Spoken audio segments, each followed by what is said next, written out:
Welcome to today's edition of the Author's Corner, brought to you by KNEO 91.7 FM The Word. I'm Roberta Foster, and today I welcome Charity Gibson to Author's Corner. She's written the book, The Working Homemaker, Employed Christian Moms Desiring a Thriving Home Life, and it's published by Whip and Stock, and she'll tell you more about how to find the book at the end of the program. Let me tell you a little bit about Charity. She is a wife and mother of 4 children, as well as an English professor with a PhD in literature. She's been a working homemaker throughout her entire mothering journey. She's also a Bible-believing Christian who is passionate about incorporating faith into home and work life. And she lives with her family in the Ozarks. And so, Charity, thank you so much for being with us on Author's Corner. Of course. Thank you for having me, Roberta.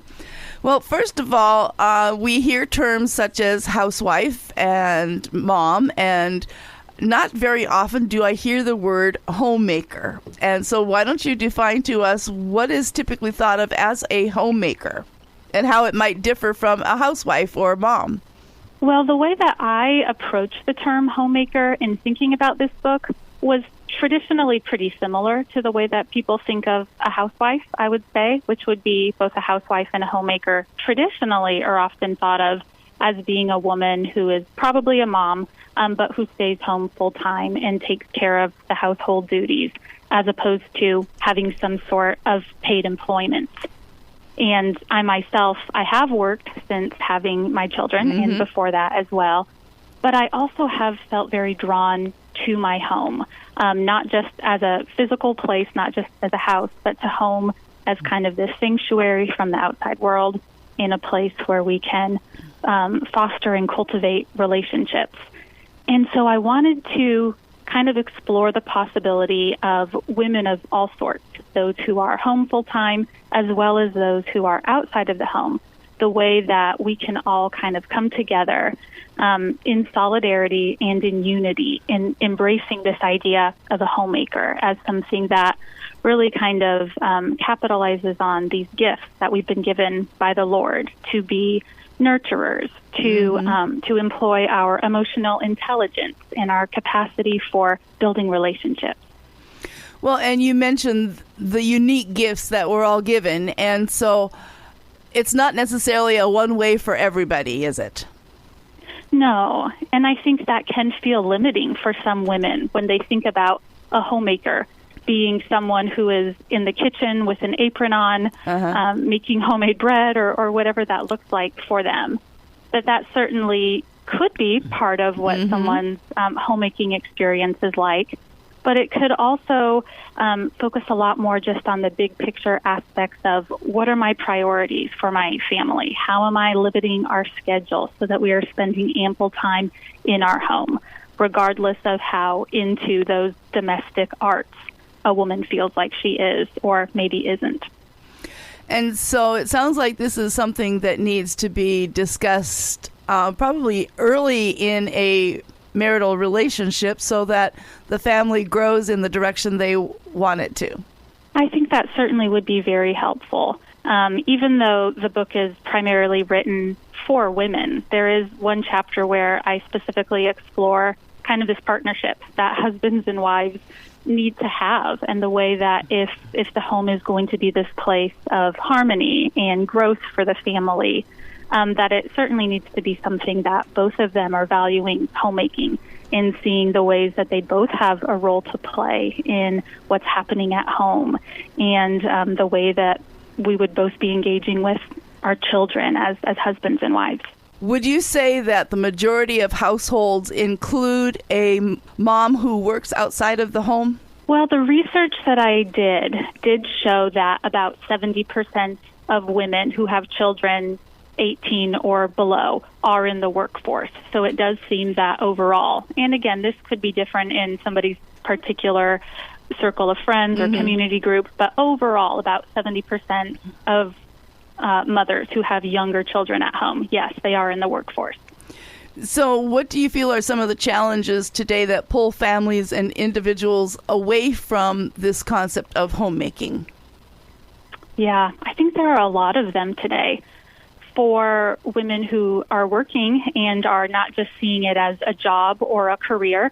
Of course, there are all of the demands of that, of being successful at work, and all of the perhaps extra obligations that can come along with that in terms of overtime or sometimes travel or even just the, emotional baggage that sometimes you take with you when you leave the office.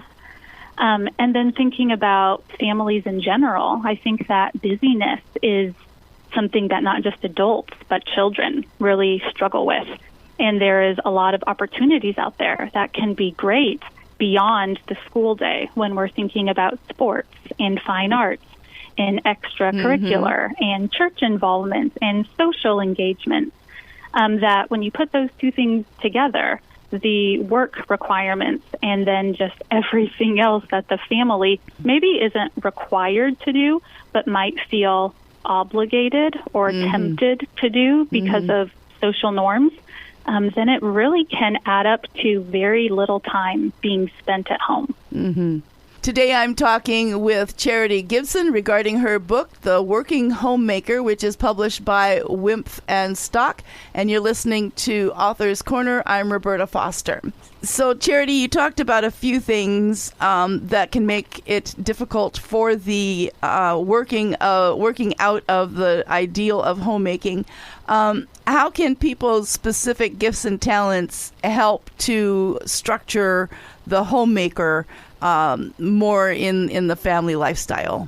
I think for me, something that has been really helpful is just thinking about time as a limited resource. And since it is, thinking about what are things that are really important on our list of priorities that we can spend time doing in our home. And so I do think one of my giftings is that I tend to be a fairly organized person, that I'm able to kind of have a vision for what the week or maybe the month or the season is going to look like. But I've learned to not just use that at work, but also kind of think about what does this look like in our home life and actually scheduling downtime. So not just thinking about where are all the places that we need to be, but how do we make sure on the weekend that we have these large pockets where we're just home together or even on a weeknight. And so that's not necessarily going to be everyone's particular what they consider their talent. Maybe it will be an aspect of a domestic art and cooking together that's going to bring people together in their home. Another big one for me as an English professor is reading, and that's something that really does bond us together in our home, is piling onto the couch or a bed or somewhere together and reading. And I think for some people, it might even be something that's not literally going to happen in the home. Maybe they like to get outside and go to a park or walk in the neighborhood. But it's still this idea that we are taking these homemaking ideas about nurturing our family, even if we're doing it in our community and not necessarily always literally in our home or in our yard. Wonderful. One of the chapters of your book, though, is entitled, You Can't Have It All or Be It All. So why don't you tell us a little bit more about your thoughts in that chapter? That chapter was written in response to a quote that I've seen trending a bit on social media and other places. And the quote was originally by Betty Friedan, where she said, "You can have it all, just not all at the same time." Okay. And certainly that idea is appealing. I would certainly like to have it all. But I think the reality is that we are created as finite beings, that's part of what it is to be human. And accepting that and working within those limitations can actually be something that's good for us. And so even though I certainly promote women working, I'm also not going to promote this idea that any career that might require any amount of hours away from your family is going to allow you to have it all at work and at home, because that math just doesn't add up. That we are only given 24 hours in a day. And so we can have a lot. We can have, I think, flourishing careers that are a blessing to our community and that we feel fulfilled by. But we still probably have to say no sometimes. Mm-hmm. Maybe that means to some forms of career advancement. Maybe that means saying no to aspects of a social life that can't be possible if we are doing work and home and really pouring into that. And so it's really just, again, kind of accepting limitation as something that doesn't need to be seen as a negative, but as a way that we never have resentment later on, you know, looking back and saying, oh, I made this choice, I made this sacrifice, and I thought in the end I would get it back. I would get this opportunity back. And sometimes we don't get the opportunity back. But if we see loving our family as a form of sacrifice that's worth it, then that can still be okay when we look back later and we say, maybe I made the right choice, even if it means I didn't end up having it all. Well, one of the chapters you also talk about is homemaking that includes extended family. In about a minute's time, share with us what you're talking about in that chapter. Okay. So that chapter is really trying to get my readers thinking about the relationship that we have with our children that's going to grow and change over time, that eventually our children are going to leave our home. They're probably going to start their own family. Okay. And, of course, we also came from a family that we're more than likely no longer living with, thinking about my parents and siblings and my husband's. So kind of thinking about how we can continue to build those relationships with parents, with what would now be considered extended family, as a way to model to our children what our family might look like as they mature and move on to bring additional relationships into their own lives. Okay. And do you include in your book any discussion about having grandparents involved in the rearing of the children, whereas the mom and dad might both be working? I do explore that. And it is true that for some families, that is actually their primary means of childcare, could be a grandparent. Typically grandma. And so that can sometimes be the case, but what I also found in my research is that homes that have two working parents who are both considering some sort of or pursuing some sort of professional enterprise, they're more likely to move away from their family because of the job opportunity. Sure. And so you kind of have both. You do have some families that are engaging very closely with grandparents, maybe helping out with childcare, and then you have others that maybe kind of struggle to keep that connection because they had to move for the job or the opportunity.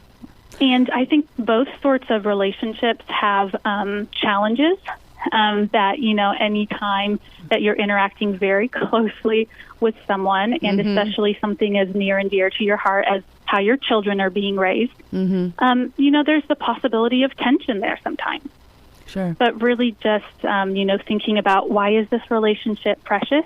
Why is it important? And how can we navigate these challenges to keep the relationship front and center in a way to be a model for our children? On the flip side, with grandparents that maybe are far away, how can we prioritize, and sometimes that might be through technology, trying to maintain this relationship, even though distance is making it perhaps more difficult than it might be if we were in closer proximity with each other.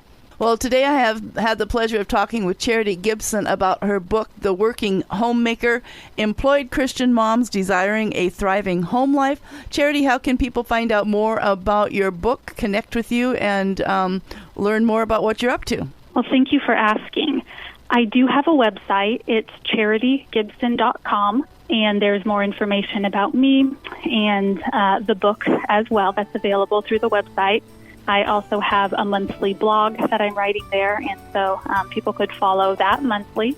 And there is a link to purchase my book through the website. One more time, the book is The Working Homemaker by Charity Gibson, and we certainly thank her for sending a copy of the book to us. And Charity, thank you so much for your time with us on Author's Corner. Thank you. It's been nice having this conversation with you. And to our listeners, thank you so much for tuning in. This is Roberta Foster on the Author's Corner, reminding you that if you have missed any part of today's interview or would like to hear it again, you can now find it on your favorite podcast platform or through kneo.org.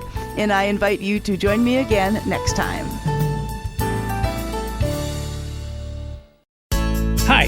This is Luke Taylor with the Sky High Podcast Network. If you've been blessed by the program that you're listening to, I'd like to personally ask you to consider supporting our station. Our network is a collection of programs produced by KNEO Radio in Neosho, Missouri, a nonprofit station dedicated to educating Christians, reaching the lost, and making an eternal impact. This program is just one of many designed to encourage, equip, and inspire you in your walk with Christ. To help keep these programs going strong, visit kneo.org and click the donate button. And if you'd like to let us know in the memo line that you're a listener of this program, we would truly appreciate it. Thank you for being part of what we're doing here at the Sky High Podcast Network. If today's program spoke to you, please prayerfully consider supporting our mission. Together, we can make a difference for eternity.